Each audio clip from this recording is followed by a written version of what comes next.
How's it going, folks? It is another fine Thursday night with your Big Gold Belt Wrestling podcast as we are in the aftermath of AEW Grand Slam, and we got some War Games incoming. There is a lot going on this week, a lot to get into, so we are not going to waste any time, folks. Settle in. Your Big Gold Belt Wrestling podcast starts right now.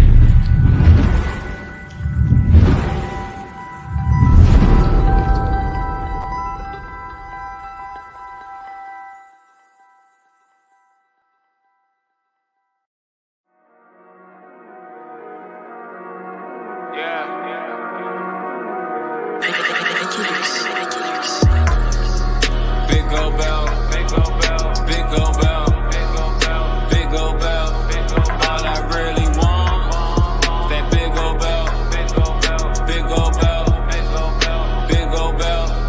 All I really need, that big gold belt, big gold belt, big gold belt. All I really want, that big gold belt, big gold belt, big gold belt.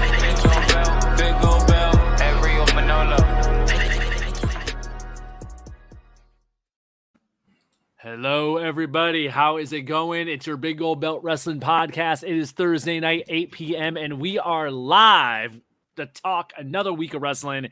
It's your guy, Will, here. We got the giant crab, Jamal, to my left on the screen. He might be going by the name Road Warrior this week, as he has had a busy 24 hours.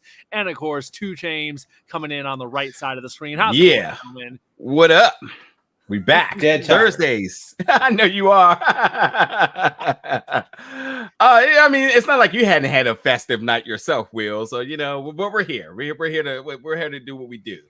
We've all had a busy week, different events of different sorts. But the big thing tonight will definitely be talking about Grand Slam and the Giant Crab getting to enhance things with a live perspective of being in Arthur Ashe Stadium last night up in NYC. So that's where we're starting with, folks. AEW Grand Slam. There was a big show last night. A lot going on with All Elite Wrestling, which has kind of been the theme of the past couple weeks. But their return to New York City 1 year after their big sold-out debut at Arthur Ashe, and they were back again with the finals of their world title tournament. Title matches all up and down the card, if I'm correct. Every single match, belts. Every single match was a title match. So just a stacked card, a kind of a pay-per-view quality lineup last night on TNT. So we got a lot to get into from that show, because I would say it was pretty darn newsworthy. So where to start, I'm not sure. We could start in order of how things went down, because they opened with the ROH title, or we could go right to the world title situation. I got you. I'll take care of this. First, we're going to start off by this. The Big Gold Belt Wrestling Podcast, which is brought to you by Big Gold Belt Media, is a media press outlet. If you see us, that's what it is. I ain't going to say it with my bird, man. I ain't going to say it no more. Like, when you see us, put some respect on that name. So for our guy who got his 5 seconds of fame, we're gonna give you 5 more to let you know. Like, listen, better be lucky. My guy was in a good mood. That's all I'm gonna say. But I'm gonna start off by obviously one of the biggest things that came from out of it last night, and that's obviously formerly known as Paige Saraya, now is All Elite. I'm gonna start off by asking you all a question. She's there. She's in, her typical day-to-day fashion gear. It's not wrestling gear. She took no bumps. What do we make of this? Is she cleared? Is she coming in to wrestle? Is she coming in to be a brand ambassador? I mean, she could be what AJ Lee is to WoW. I mean, it could be all sorts of things. Could be a manager. We don't know, but we know that her name carries weight wherever she goes. Just the history of her bloodline. And everything she means to this business. Her mom may still be wrestling to this day, but we understand how big of an impact she is wherever she goes. But she's here now, so I would love to ask you two: what do you make of her being in that AEW ring? I'm not even sure. Did she get the All Elite banner? Yeah, she got it today. Yeah. Okay, or cool, maybe cool, last cool. night even. But yeah, Okay, Soraya, okay. I'll take it one step further what you were saying about her showing up, dressed normally and all this and not taking any bumps. She didn't even say anything. So she's shown up, but she didn't even utter, a word. She arrived more than anything. Soraya arrived at Grand Slam. And what it means, I'm not quite sure. It seems the assumption from people is that, well, she's got to be coming in to challenge Britt Baker, and she's got to be in to back up Toni Storm since Tony's got the belt, and I guess the interim championships. It's still technically a interim women's championship in AEW right now, but I don't know. I don't know if people are maybe jumping the gun and just assuming that she's gonna be wrestling again. The first thing that jumps out at me with that is, okay, yeah, we've had a lot of people come back from neck issues in recent years. Yeah. But Lord knows the last time she came back from her neck issues, it sure didn't last long. It was a very short return before that was very quickly halted. So I honestly am not sure what to expect if she's planning to wrestle, but the way they did things last night, I would kind of think that's the idea, but who knows? Being she didn't say nothing, maybe I didn't even think of the possibility that you just brought up, 2 Chainz, about like a AJ Lee brand ambassador or like head of the women's division type thing. Would that make her the new Brandy Rhodes of the AEW women's divition? Yeah, I mean, listen, that or working really, really close with somebody like what's the I'm about to call it a ref. The ref, Aubrey, right. Aubrey Edwards. Aubrey Edwards. There we go. Or working really close with her, and what Aubrey brings to the country, to the company. So I don't automatically assume for me that she's just get back in the ring and she's getting ready to do her thing. I do 1,000% trust the medicine and the science behind it. Things have gotten better. We've talked to folks who've had freakish accident who has recovered in freakish time and is still doing it, so I do trust that if she is cleared, that it's going to be okay. Even to your point of saying like the first time she came back, what happened, but like I think medicine is so much better nowadays. But I still cannot confidently assume that that's what she's going to do. I think again, her appearance being on it, it's just significant enough for people to care. And also, I see how they just handle CM Punk, where you can have him come out and talk every day. She is the last of the graduating class of Dusty Rhodes. She's the last person to be under full tutelage of Dusty, which I say that because she is what you construct to be a wrestler in terms of being in WWE. Promo skill, ring work, appearance, gimmick, all that other stuff. Like she get it. She's that. You take that knowledge and put that in your locker room. Also next to now I can't think of her name. Serena Deeb. I mean, right there, you got a whole class of generation folks you can just train right there, and they're going to be good. So it's a lot of different things: trainer, influencer, brand ambassador, manager, or maybe she does get back in the ring. I don't know, but I just don't think it's just certain that she's just back in there and she's challenging Toni Storm in 2 weeks. I don't see that. Just not my thing. Now, Crab, you were in the building. Yep. How did people? I mean, obviously she got a huge reaction, but what were people in the building thinking? How did people in the building take the return of Soraya? Well, when her name was finally revealed, it was the pop that you heard on TV. Holy shit, people were tossing babies, and it was a whole scene.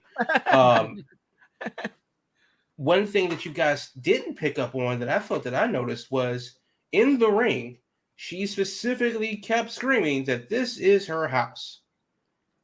That's not something that a manager would say. That's not something that some cheerleader would say. And it's I her think gimmick. It's her gimmick, but she didn't say our. She said mine. And granted, she left with the face women of Toni Storm and Athena. They all left together. Now, did they all leave together because they're former co-workers turned current co-workers? Or did they all leave together because that's the new stable going forward? It's looking like, I thought it was pretty apparent that she looked like that she was ready, not tonight, but soon, ready to get down with the get down. Now that, that is what it is. We will have to wait and see what that looks like. Obviously her health. Did you get anything for Rampage? Yep. Rampage is the blur because it started at 10:15 and it didn't end until 12:30. But we'll talk about that later. We'll talk about that later. That's right. It's a 2-hour Rampage. Yeah, Rampage is a lot. Did she appear at all for Rampage? No. Okay. No, she did not. Okay. But the long and short of it is that I do believe that she made her impression that she is about to go ahead and suit up and start wrecking shit. And if the first man up is Britt Baker, then yeah, that also can make sense too. As far as her coming in and being a manager and stuff like that, well, Madison Rayne is right there. I know. I know. That's why they have her. And I said that, like, I love Madison, but I just did not think that was like, I didn't think that was the role. I did not think that was the role for her, but I agree. But if they're going to use her, for that, then that's what it is. Now, as far as the reaction and stuff like that, it's yes, in the moment, when you see her come out, and I didn't know what it was. I was on Discord. I was on Twitter. I had my laptop, in my pocket. I wasn't really paying attention. How that guy get that in there? These are the questions that people have. But then of course when the crowd popped, I immediately grabbed my camera and started snapping away, as you do when you're at work. But it's more to the point of, okay, she's here now. What? And I think part of the problem is the women's division at the top has gotten a lot more, congested, a lot more claustrophobic, a lot less breathing room. Because if you're a Jamie Hayter and you thought, all right, I can, if you're a Red Velvet and you're thinking, all right, I got, if you're, and so on. Hell, even if you're Jade and you want to move out of the TBS position and move into the the Women's World Championship position, because Saraya Punk has just come in and, changed the landscape. And for better or worse, time will tell. But yeah, that's kind of a thing. And then what happens to those people like Athena, who's come in, like Ruby Soho, who's come in with much fanfare, some more deserved than others. And now they're into this routine and they've kind of settled. Through no fault of their own. Can we talk about the elephant in the room here? Because I know both of y'all got to be thinking about this right now. I thought about this instantly last night. I don't care if the female reincarnation of Jesus Christ is signed to All Elite Wrestling. Wait, what? They still got to find a place for them to wrestle.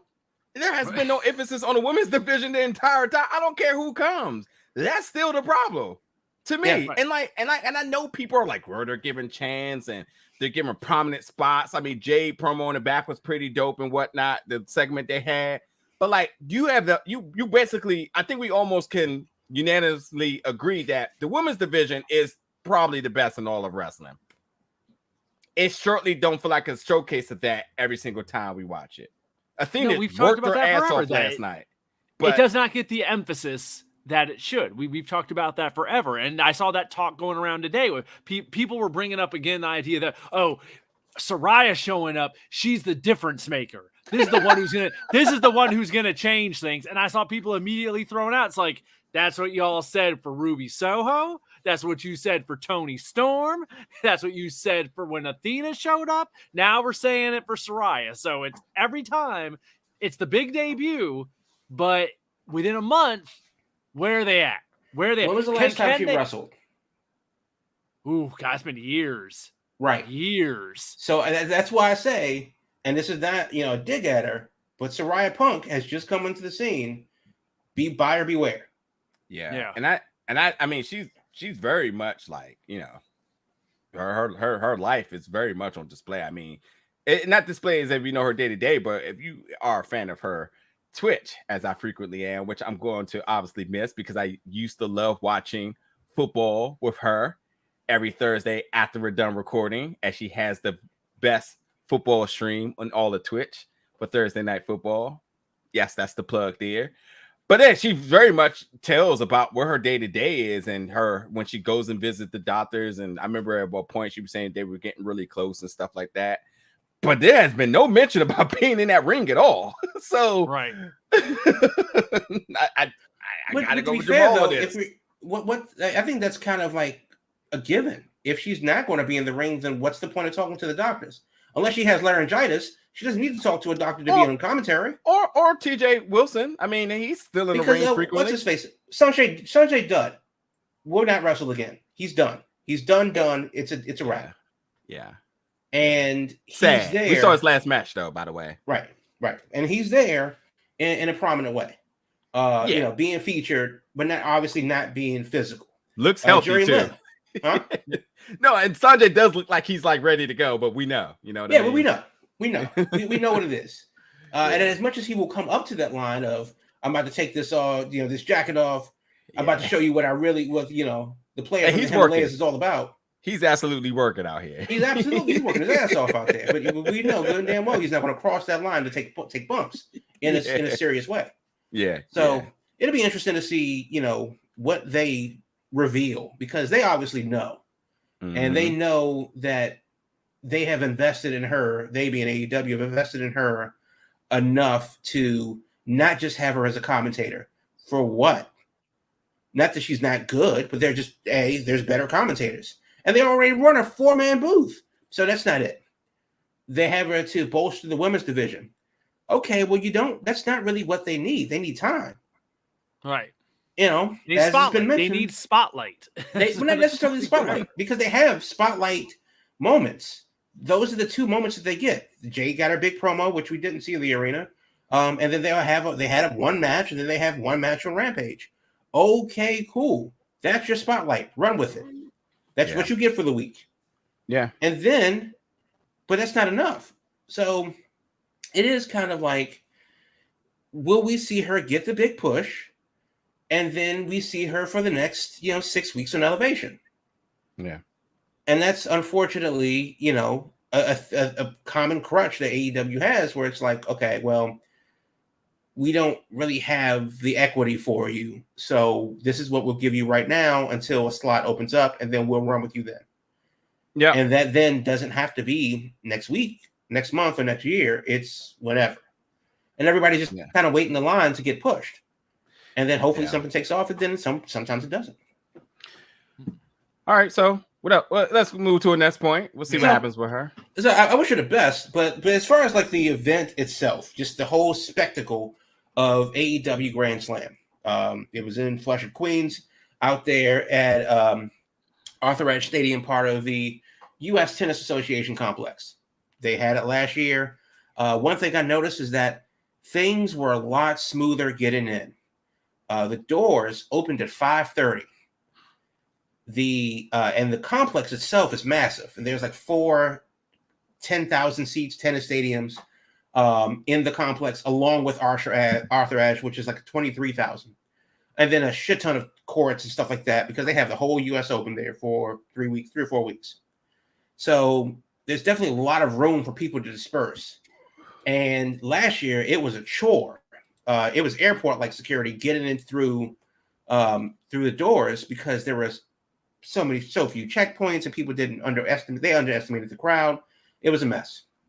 Much better time getting into the building. I basically just walked right in, which was fantastic. But because I got there early, anticipating the line from hell, well, the show doesn't start till 7. It's 5:45. Okay, cool. I'll go get merch. I'll pay $18 for a dry cheeseburger. I won't do that again, but I did it once. And I get to my seat, and that's all well and good. Similar setup than last year, but they use the low profile stage that they had in Los Angeles, which I do like. And then the big jumbotron above the ring, which I really liked. It's massive, and so that was a good look. And you could feel that no matter what happened tonight, this is going to be big, which is surprising considering that what we know is who's not going to be there. This is not we're not going to get Kenny versus Bryan. We're not going to get Punk in any capacity. We're not going to get any of the elite. We're not going to get a lot of the tent poles that made AEW over the past year what it is. The marquee has changed suddenly for reasons that haven't really officially been explained. So what's the incentive to go to the show if you're not just going to be in the building for Ash? Or if you're not going to go just to be in the building because you're from Queens? I mean, we talked about this last week. I mean, it's the next person up. Their roster is so stacked, and it's not the same conversation as the women's division because there is really no emphasis on the women's division. But the guys' division, yeah, if a few are down, then a few are up. So I think like the roster is so stacked, it's always means to go because you're going to find quality matches one way or another. Also, to Will's point in the very beginning of this, I can confidently say that I'm usually not a fan of television themed episodes or shows, but man, if Grand Slam does not deliver like a pay-per-view, I don't know what to say. Like, right. and it certainly felt like it. I mean, from the hip hop icons that appeared, which, whether you like it or not, icons. Yeah, Fabulous is pretty much an icon. Throwbacks.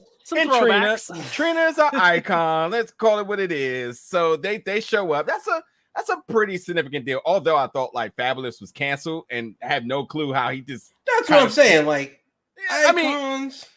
I mean, questionable. I mean, yes, for what they've done in the industry, they're notable. Trina's definitely an icon. Fabulous has been on the. I mean, yeah.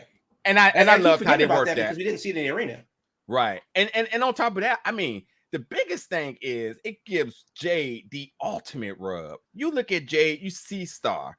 Now you're seeing her interact with stars, and you're just like, this is a big deal. And sidebar, watch Rampage. Oh, because the match. Watch Rampage. Okay. I saw Jade tweet Cardi B. Let me know when you want to come. I mean, that's monumental.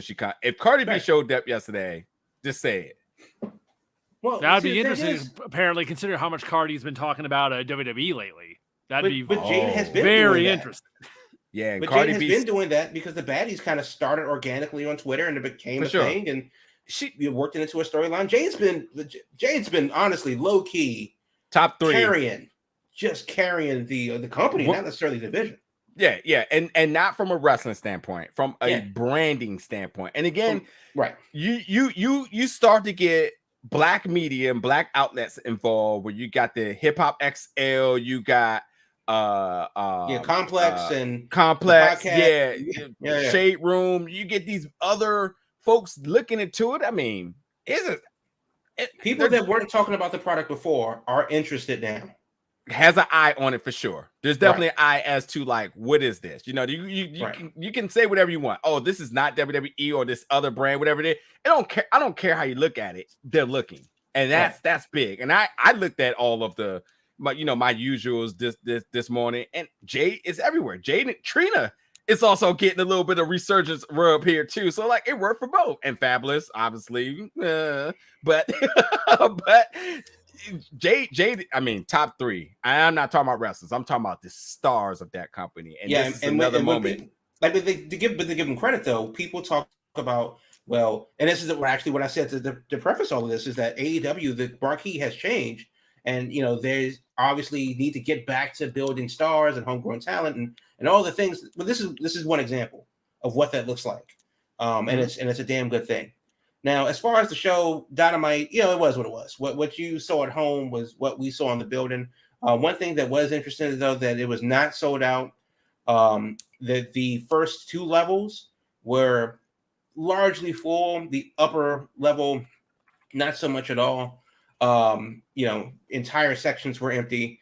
I think they put out less tickets this time. I think the number is somewhere around 15,000, 16,000 versus 20,000, 21,000.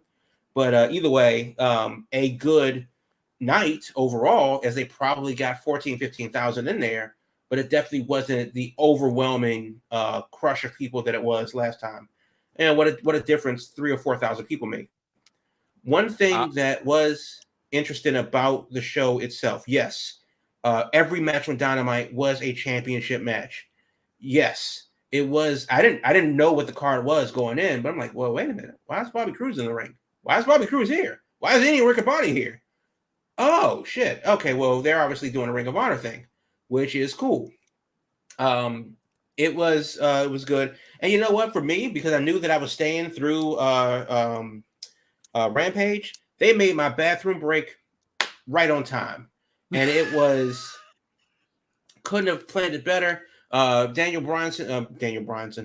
Bryan Danielson was in the main event for the AEW Championship, and that was absolutely sparkling timing because it was a long ass day at that point. Okay, Because I had been That's there. something that we got to talk about this main yeah, event. yeah. Because here's my thing. Here's my thing. As you were talking about the marquee changing, with the elite and all this and all those issues and the faces that are missing. Going into last night, the big thing I was thinking was like, I thought a good way to like cleanse the palate, to move on from all the damn drama of interim championships and all the damn crap with the backstage fights and all this stuff. I was thinking they should put the strap on Daniel Bryan because that'll be new, it'll be different, and it would signal we're past all this stuff that we've been doing. Lo and behold, that didn't happen. And they put it on Mox, and Lord knows Mox is popular with some people, not so much with other people on this show, but we know people out there do like their John Moxley. And I came away from it as just like, been there, done that. It doesn't feel fresh to me. I'm not excited by it. And I'm just like, it just feels like they're kicking the can down the road, putting it on Mox yet again with the idea that, okay, well, MJF's waiting in the wings. So it's like, okay, we'll tread water for 6 more weeks until Full Gear, where I assume it will be Mox and MJF. But I was ready for something new. I was ready for, like you were saying, the marquee to be changed and have Bryan signal in this is a new, maybe not a new era, but a new chapter after all this crap we've had going on. But they didn't go that direction. I agree. Just period. It's no bias towards either of them. But like, I definitely think in terms of like turning the page, this would have been it. But hey, it's okay because not only are they not turning the page here, based on what I've seen for spoilers, looks like we're definitely going back down memory lane here. So one quick aside about that is that after Dynamite went off the air, Moxley had a mic and he rambled something for about a minute or two. And one thing that he did say was that out of all the things that he wants to be remembered for isn't about being a champion. It's about him defining his legacy within the company and making the company better, making the talent better, blah, blah, blah, blah, blah, blah, blah. I thought for him to be able to say those things about being this leader in within the company makes it kind of like, okay, well, that makes sense. That he's the guy that's going to lead the charge and be the flag bearer for the company the way that Chris Jericho was when they first started. And that is what it is. But it kind of makes it like, well, what does Bryan have that he doesn't make him qualified to be that guy either? And if it's not Moxley, then who? And that's a different problem at the top, where CM Punk was that guy because Tony Khan wanted him to be that guy. Now Moxley is that guy because CM Punk isn't anymore.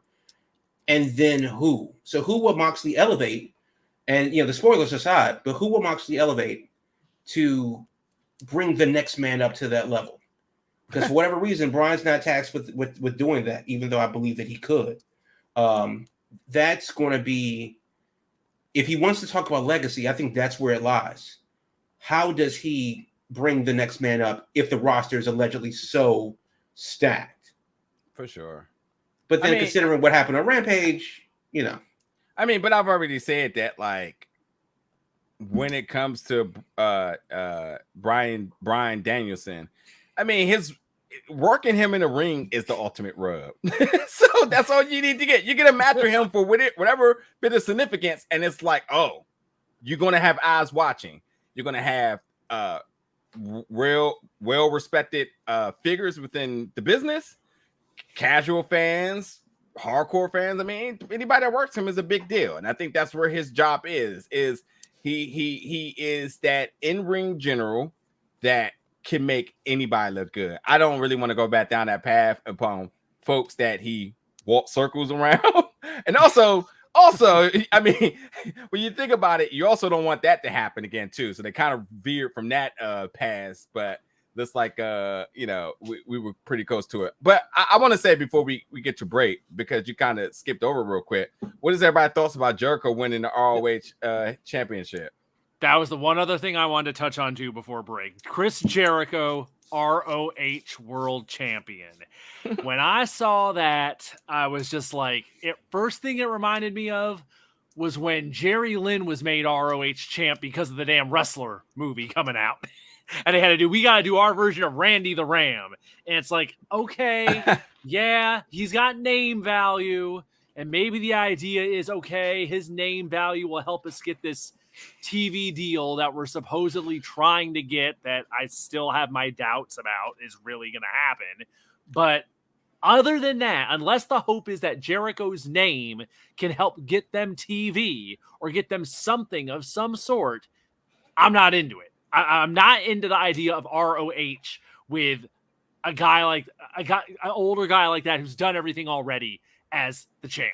And Cesaro losing it to him. I saw today someone describe it like this, like Cesaro's short run as ROH champ. Was this the equivalent of Cesaro getting his gold watch for all of his years of service from in wrestling? And it's just kind of like, okay, here you got your mini world title reign, and now go over here. You did your part. Now we gotta move on to something else. And I was like, damn, I'm wondering where Cesaro fits in all this now, because that didn't look good for him coming out of that. I share all of the same sentiments, but I always come back to my question I bring up all the time. Even in the scrums, I tend to ask ROH questions because I think there's still so much mystery and puzzle around it. Again, at this point now, what is ROH? As I very adamantly say, ROH is nothing but a donor car. That when you trying to hook up your main car and you done got something from a shell from the junkyard, whether you needed the trans, whether you needed body molding and whatever it may be, and you didn't want to buy the parts, so you just bought the whole shell from the junkyard, dump it out in your yard, you just transferring parts over to your main car. That's all ROH has been. It's like, hey, I like those titles. I like that library. Hey, we're just gonna have more belts so that we can kind of boost everybody's notoriety. It's like, oh, they've been a world. I mean, technically now you say Jericho's a world champ, an additional world champ. So you add that to say oh, he's a such and such number of time. I mean, this really does make the history of ROH with a bit asterisk next to it now, because now it's just going to be used as props. You're just going to use these titles to just make folks relevant because they're carrying the title. But there's really no prestige of the ROH in the years of ROH that we've known for years. And then again, to the basic question, what is ROH? Is ROH the company where you get pure wrestling, pun intended, whatever you want it to be? Or is it just a donor company that's just there to booster up the AEW roster? Definitely going with option 2 on this one here. And I don't think it has nothing to do with the TV deal, because goddamn, if it had a TV deal, it would be the same shit. I think a TV deal is going to change the structure of this? Hell no. Hell no. It's just going to have a bunch of AEW folks on the ROH programming coming in down there, stepping on the small ant, and going back to Dynamite as a champion. When you talk about Claudio and where does he stand, I just can't stop thinking about somebody like Yuta, who literally has all the talent in the world. Hell, my man got on mic, and I was like, damn, I didn't know he could spit like that. He's the real deal. And Daniel Garcia, another person that you think hey, maybe they're the next person up. And I heard some folks saying that maybe Jericho's going to give him the rub. Maybe, but rub? I don't agree. This is not Bryan Danielson or Claudio, who are folks who fit the ROH identity of what we know it to be. Jericho coming in there is just nothing but a gimmick, much like you said. This looks like they're getting ready to film a movie of some sort. Or maybe they're just trying to boost up Jericho's legacy and saying he's an X and X number of time world champion and so on. And so be it. I don't know. I guess catch the ROH champion on the Jericho cruise coming soon. So Yeah, thoughts on Jericho, Crab? I mean, like seeing him win was fine, but here's why I don't care. Ring of Honor doesn't exist. I mean, it exists in theory. It is a mathematical formula at this point. It isn't actually real. There's no TV deal. There's no touring deal. There's no anything. It's just 2 or 3 matches. And again, they're not doing anything other than the occasional 6-man match on Elevation. I can't remember the last time Joe defended his title, maybe the pay-per-view. And then, the World Championship has been featured more than that. And then that's it. The rest of the roster really hasn't.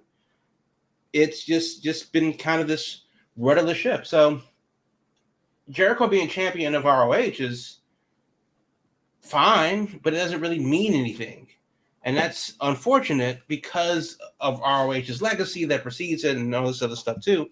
So, yeah, ROH is worse than ECW on Sci-Fi because ECW was at least on Sci-Fi. There's no way to That's true. progress whatever ROH is. But then again, playing devil's advocate, maybe this is how you do it because that Jericho's going to get his segments. That Jericho has already been in that position to drive the motivation of a company, which is what he did with AEW in the beginning. So maybe Jericho does it again with Ring of Honor, and he's kind of the bus driver for whatever this company is. Now, there's a lot more people that don't know what Ring of Honor is that do versus people that do. So for me, seeing this self-proclaimed sports entertainer come through and be a wrestling's champion is kind of disheartening. But then again, I know that I'm in the minority of people that really know and care about Ring of Honor. So this is just another thing for him to do. Unfortunately, Ring of Honor has been reduced to like a mid-card title. And it is what it is at this point until they come through with some substantive quality TV, radio. Put the shit on radio. I don't care, but we need something more than just the occasional title match for no reason on Dynamite or the pay-per-view. It has to be something more than this for me to get invested in. And until they do, meh. Yeah, that's what it is. All right, so I think we've covered everything AEW Grand Slam. So we're going to take our mid-show break, come back after this, folks. We're going to have the Indie Spotlight. And then after that, folks, WarGames. It's coming. So we got exciting things in the second half, folks. Big Gold Belt Wrestling Podcast staying with you on a Thursday night, folks. Big Gold Belt Media is your golden standard for all of your media needs. Visit BigGoldBelt.com for pro wrestling info, movies, comics, and even more digital content. On all of your social medias, follow us at Big Gold Belt all across the board. Listen to this show and more on your SoundCloud or wherever you get your podcasts.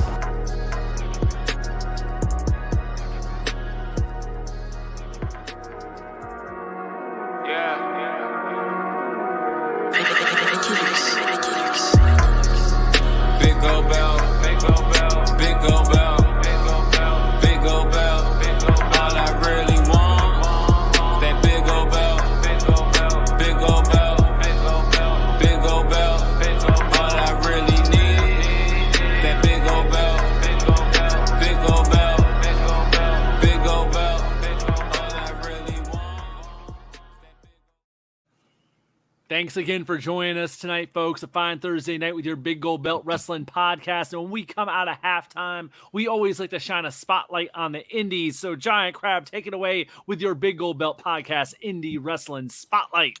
Yep. So this week we're going all the way across the country to Portland, Oregon.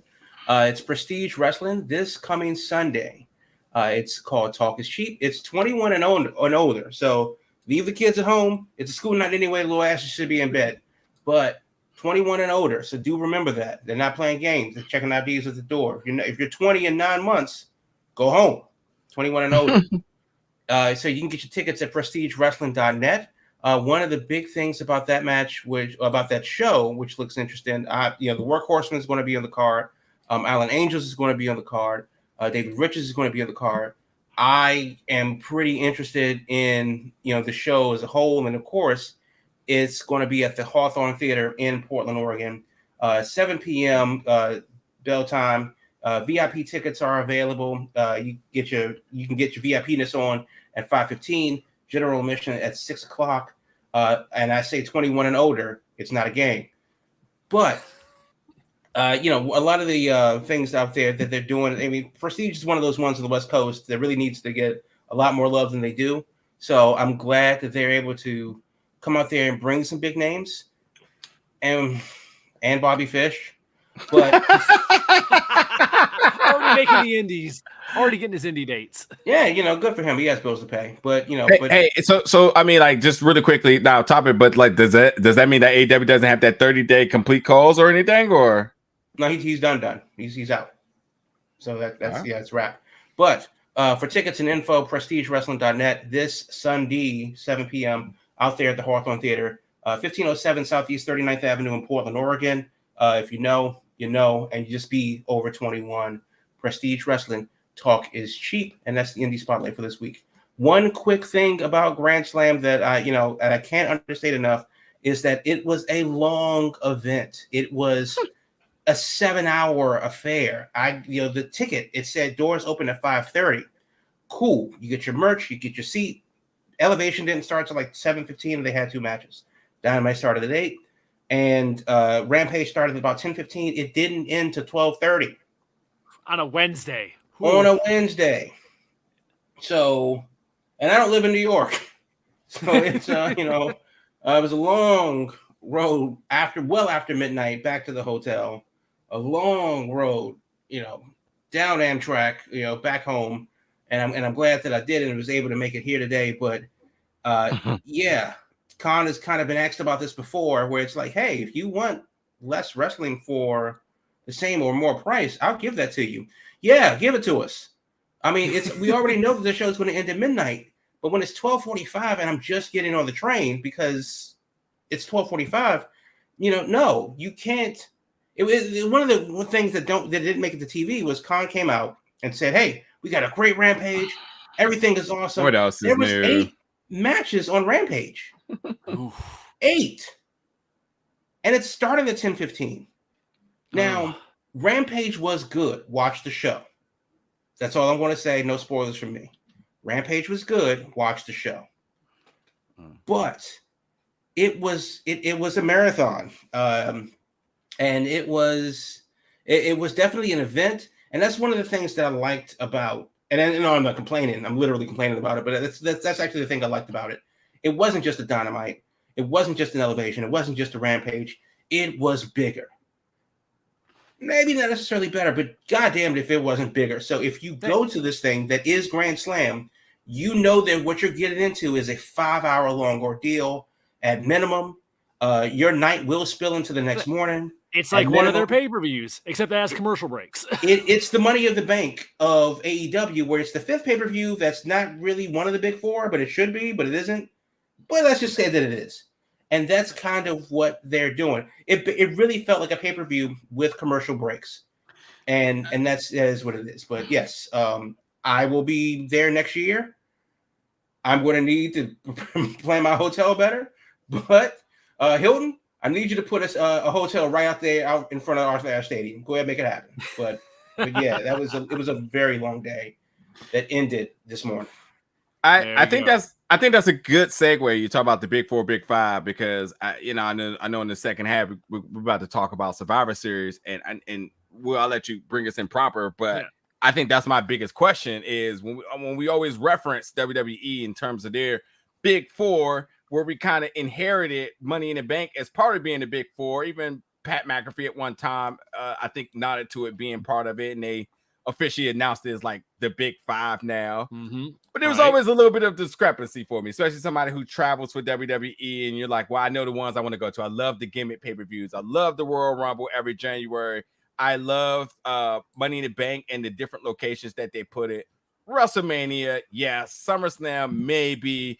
And then there's this other one. So yeah, we'll bring us in proper now.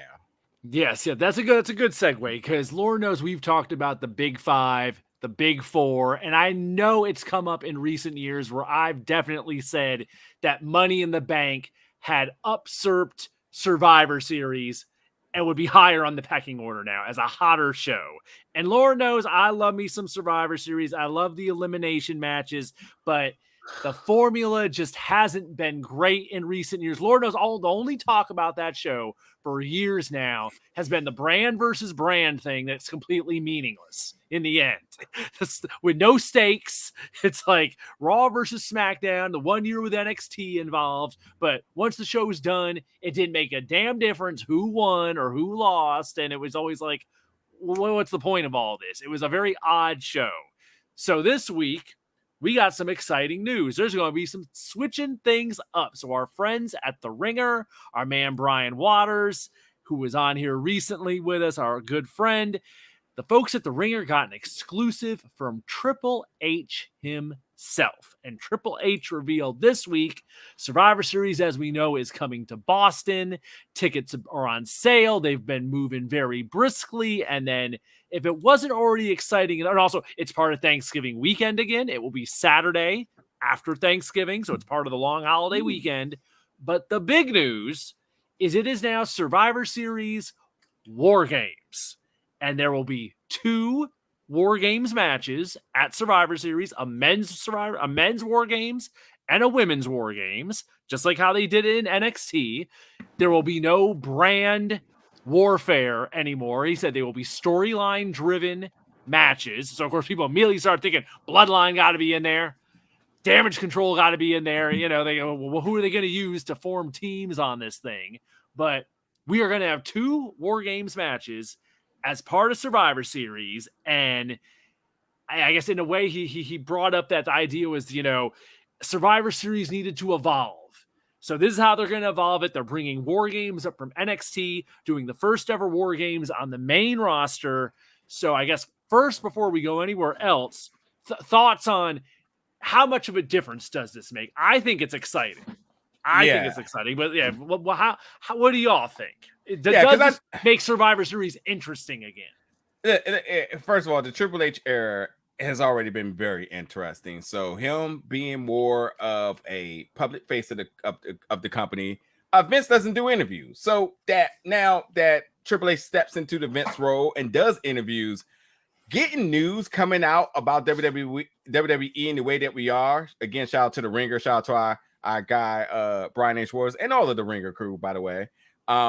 You know, the fact that like news is dropping in the way it is like that, I love it. It's automatically interesting and buzzworthy to me. But yeah, when you talk about the big 4, Survivor Series was always the one that was just kind of just left behind. Like I didn't know if I cared. The last time I cared is obviously when NXT got the call. Obviously, there was other factors involved here, but it was still one of their best Survivor Series in, I don't know, all of forever. If you ask me, for a while, at least the last 15 years. But that's when NXT was considered a third brand. So you already knew what I was thinking this year.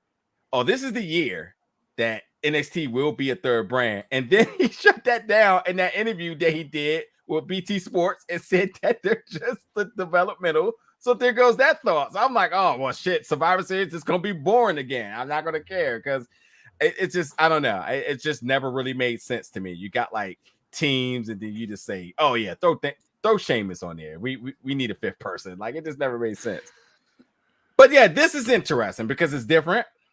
For all of the lack of faith that I had in the last few years about Survivor Series, and especially now that I thought NXT may get another chance and now they're not, I'm interested. But then also you add in WarGames, which is one of my favorite gimmick matches of all time. I always look forward to it in WCW, and bringing this on the main roster now, which NXT held it down, call it what it was, especially takeover days. I'm interested. I think the intrigue is going to be here. The biggest thing that we need to talk about here for us traveling wrestling fans is now this changes the scope into where you hold these events at. You're not going to just put this in whatever arena just because. You're actually going to have to consider doing venues that can hoster both the rings, that makes sense logistically, and then you can do fancy entrances and all the other stuff. So I think all the tweaking and potential of this is certainly going to be something. And like whether it is like an Olympic battle of brand versus brand, I didn't have a problem with that. But like now that you're doing it for storylines, yeah, I guess we'll see what happens. But to throw a question right back at you all, to me, Survivor Series is pretty much the end of the season. And then you got that small off season of whatever. And then you get into Royal Rumble and the road to WrestleMania. And that's its own season right there. So to me, when does storyline stop for the year? Because Survivor Series was like that exclamation point to me. Because again, it wasn't about storylines. It was literally about like an Olympic battle where it's like that nation versus that nation, do the damn thing. So like, where does that change things now? When do you stop storylines and then now all roads to WrestleMania, which Royal Rumble January all the way to April. So this is going to be interesting to see how that plays out. That's my thoughts on it. All my thoughts on it. All of them. Every single one of them. Every single one. Yeah, I was never really a big fan of Survivor Series as a pay-per-view. It was definitely the one that was most lacking of the big four. A lot of substance. As far as bringing in WarGames, which is interesting, and it obviously will need to develop in a way that's going to keep me interested, because just saying that WarGames is coming doesn't sell me a ticket. Right. But if we're going to talk about who's going to be in it, then that's one thing. The men's and women's is going to be one thing. It'll be interesting to see what that looks like. It'll be interesting to see what the cage looks like. Do they go with the NXT route? Do they do something a little bit bigger, something a little bit more heavy on presentation? Because, please, Jesus, don't bring the red cage back. But, maybe they go. No red cage, no flashing lights. No, we don't need that. But who knows how they spice it up a bit, because it is the main roster and spectacles everything. So it's definitely a moment that I was, Survivor Series. Okay, fine. But now that it is Thanksgiving weekend, it is in Boston, I believe. Yep. Okay, you have my attention. WarGames. Now you have my intrigue. So, I personally won't be able to go because 2 weeks before that is Full Gear. Actually, a week before that is Full Gear. So I'll be in Newark. But if I were on the fence, this would have pushed me off the fence. Knowing that this is going to be the big tentpole for Survivor Series. Now, of course, do you do it again next year? I hope they don't. Absolutely. I think you got to save these things to make it special. Hell in a Cell used to be a spectacle, and now it's just another pay-per-view. You got to have the reason to have it. And this year, I think that won't be a problem, because I'm assuming one team's got to be the Bloodline. And then on the women's side, you got Bailey and her crew as an easy 3 people, and it's got to probably add 1 or 2 more, depending if they're doing 4-person teams or 5-person teams. Or 6. So, yeah, I mean, who knows? But I think the Bloodline makes an easy team. So have them against a group of faces, no problem. So, but it comes down to, you got to have units. That's what it comes down to. You need units for WarGames to work. This year, no problem. A year from now, who knows what the landscape looks like as far as what kind of groups you have together with enough, interest in them to warrant having a WarGames. Of course, in NXT, they propped it up in NXT with Undisputed Era every damn time they did it. So who knows what'll happen on the main roster. I want to ask you all, I mean, do you think the decision was made because they realized that in terms of ticket and box office, that this was the pay-per-view lacking? Unexpectedly, it's a big name, has a long tenure of history here, but it's the one that may not sell as it should. Do you think this was the decision to go with this? Well, I think, much to the point of like why we kind of feel that Survivor Series out of the big four is the least, not necessarily the least interesting, because it's Survivor Series, but that formula has kind of gotten stale. I think we can agree that in general, if you could only go to one of the big four, I would pick the other 3 times over before I pick the Survivor Series. Because that you're going to get some spectacle, some once in a lifetime or once a year type of a deal. There's only one Royal Rumble. Until Saudi Arabia came. There's only one WrestleMania. until And Saudi Arabia came. you bring up Go the ahead. other point, and now that the Saudi shows starts to intervene in the schedule, I mean, you got to throw them in there as the big spectacles as well too. I mean, we got Crown Jewel coming. Clash at the Castle was hella good. So right now, tell me why I should care about Survivor Series, let alone Extreme Rules. But why should I care about Survivor Series? And I think this is a reason why. I think that had to be a question when you talk about. And folks already talking about like, hey, we want to run more Clash at the Castle for years to come. So if that gets a show that's shifted overseas, you have to look at all of them. Royal Rumble, we're going to continue to do outside stadiums, baseball stadiums, as they've been doing in the last few years. We know what WrestleMania is. We know what Survivor Series is. We know that Money in the Bank can sell big venues. Money in the Bank initially sold was going to be ran at Allegiance, but obviously a very competitive weekend made that a little problematic for them. But the idea that they were thinking about it means they can run big venues. Plus the time of year means that it's also available for those type of venues. So you have to think like all the ones that you go down, what's the one that's just kind of dormant? And tell you what, they better have this conversation about Extreme Rules next year. Period. Because I in my statement. Well, one of those early summer ones, like the May or June in there, they need something to spice up that time of year, that time between Money in the Bank and WrestleMania. That early, actually, I don't think so. WrestleMania Backlash. That's the one you want. That's the one. I don't think so because you have Royal Rumble at the end of January, and then you have WrestleMania at the end of March. So that's really 2 months where you could have something in the middle. I think that's where you put a Saudi show. You have a Saudi show in they got the 10-year, 2 shows. So yeah, late February. WrestleMania is a month after. You do the Saudi show because you have to. Okay, cool. We roll into WrestleMania. When is SummerSlam? When is Money in the Bank? Actually, isn't Money in the Bank around that time? Money was this last year. Remember they tried 4th of July weekend, and that didn't work too great for them. Yeah. So they'll probably. I could see Money in the Bank being moved to June. I could see since 4th of July. Well, it was in June before for a long time. Yeah. So they do that. Money in the Bank is like your amuse bouche for before SummerSlam, and SummerSlam is it was at Nissan Stadium in Nashville last time. Okay, cool. Don't do that again because Nashville Heat in August. That's not a good look. But and then of course you roll that into Survivor Series when you have your fall Saudi show. And that's not even considering the other big shows that we're not thinking of. Like Day One is going to happen again on New Year's Day, I believe, in Atlanta again.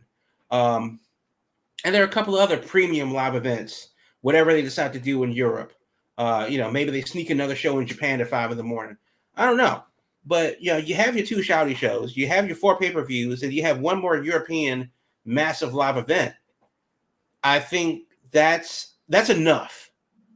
That's enough. That's about the number you want to do, where it's 8 to 9 premium live events versus 15 pay-per-views. Yeah. Because there used to be a pay-per-view every 3 weeks, and it didn't matter anymore. And then they were all $10 because they kept telling us that WWE Network was $9.99.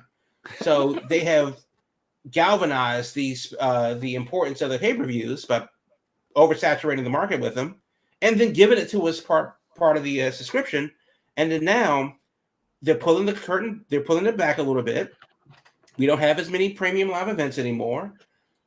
They're all over the world at different times. The Saudi show is in the afternoon. The Clash at the Castle is in the early evening. And so on. And you have the 4 big ones. WrestleMania is 2 days. So they're definitely changing the formula a little bit for the better, because at first it was just, okay, I'm going to WrestleMania because I'm going to WrestleMania. Now I'm going to WrestleMania. Do I go to night 1? Do I go to night 2? Do I go to both? They're actually bringing a little bit more intrigue across the board throughout the year, instead of just saying, yeah, it's the 45th WrestleMania or the 29th SummerSlam or the 30th Royal Rumble or whatever it is.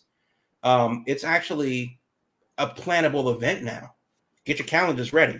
Everything should be up for evaluation. I look at it. Well, and also, it seems like it is. Well, look at it like this. Triple H wanted to do WarGames forever and was able to do it in NXT. but he couldn't do it on the main roster. So now he's like, look, the old man's out of the picture. Now I can do it. Now I can do things the way I want to do it. So, hey, Survivor Series is getting WarGames. So who knows what else he's, thinking like, listen, things he's been holding back on like in his back pocket. Like, well, if I could do it, this is what I would do. And so this is, I think, his first play of like in NXT, I could do this. Now I can do it with all the big toys. I can do it on the big stage. Will, do not avoid the question that you just asked. What is next? Jamal brought it up. Now I think we have an answer. Hell in a Cell used to be special, right? But it's not really anymore until you make it special again. You brought up a movie earlier that had relevancy in wrestling. There's another movie that does, and a champion had to be made because of that movie. Remember that guy David Arquette? Uh-oh. You think they'll bring the triple cage? The triple stack cage? Oh, man.